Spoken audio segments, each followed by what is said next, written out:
una patria nueva que augusta se eleva de la gloria al reino, libre de ataduras nativas o extrañas, guardando en la entraña su prenda futura. Patria que no tenga hijos desgraciados, ni amos insaciados que usurpan sus bienes, pueblo soberano por su democracia, huerto con fragancia de fueros humanos,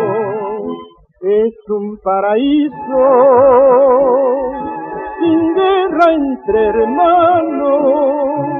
rico en hombres sanos, de alma y corazón,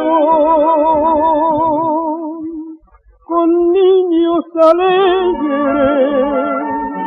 y madres felices, y un Dios que bendice su nueva ascensión.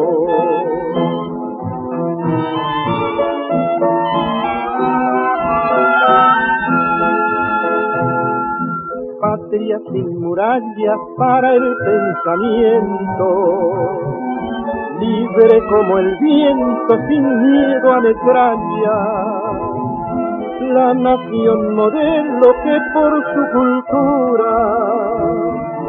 se ponga a la altura de todos los cielos, donde alegren trinos de son libertarios,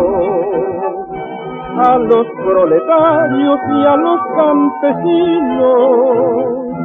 patria donde haya voces de estudiantes, promesas vibrantes de luz paraguaya, sueño en una patria sin hambre ni pena.